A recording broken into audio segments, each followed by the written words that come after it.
മദ്യപിക്കുന്നത് ആരോഗ്യത്തിന് ഹാനികരമാണെന്ന് നമുക്കെല്ലാവർക്കും അറിയാം. എന്നാൽ പ്ലാസ്റ്റിക് കുപ്പികളിൽ നിറച്ച മദ്യം കൂടുതൽ അപകടകാരിയാണെന്ന് എത്ര പേർക്കറിയാം? മദ്യത്തിൽ അടങ്ങിയിരിക്കുന്ന ആൽക്കഹോൾ ഒരു ലായകമാണ്.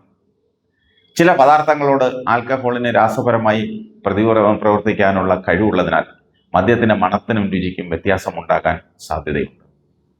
ഇത്തരത്തിലുള്ള മദ്യം കുടിക്കുന്നത് കൂടുതൽ ആരോഗ്യ പ്രശ്നങ്ങൾക്ക് കാരണമായേക്കാം.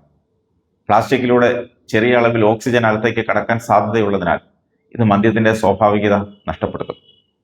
ഗ്ലാസ് ബോട്ടിലുകളിലെ മദ്യമാണ് ഗുണനിലവാരത്തിലും രുചിയിലും പ്ലാസ്റ്റിക് ബോട്ടിലുകളിലെ മദ്യത്തെക്കാൾ മികച്ചതെന്നാണ് പഠനങ്ങൾ വ്യക്തമാക്കുന്നത്. രാസപരമായി പ്രവർത്തിക്കാൻ ഗ്ലാസിന് കഴിയാത്തത് കാരണം അതിൽ നിറയ്ക്കുന്ന മദ്യത്തിന്റെ രുചിക്കോ മണത്തിനോ മാറ്റമൊന്നും സംഭവിക്കില്ല. എന്നാൽ പ്ലാസ്റ്റിക് കുപ്പിയിൽ ദീർഘനാൾ സൂക്ഷിക്കുന്ന മദ്യത്തിന്റെ യഥാർത്ഥ രുചിയും മണവും നഷ്ടമാകാൻ സാധ്യത കൂടുതലാണ്. ഇക്കാരണത്താലാണ് വില കൂടിയതും ഉയർന്ന നിലവാരമുള്ളതുമായ മദ്യം എപ്പോഴും ഗ്ലാസ് ബോട്ടിലുകളിൽ വിൽക്കുന്നത്.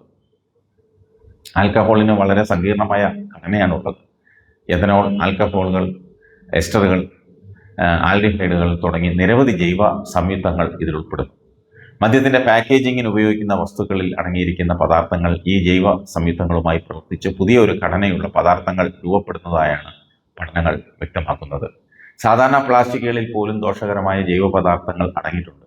ഇത് കാലക്രമേണ വിഘടിച്ച് മദ്യത്തിലേക്ക് എത്തുകയും അതിൻ്റെ രുചിയെയും സ്വാഭാവികതയും നശിപ്പിക്കുകയും ചെയ്യും.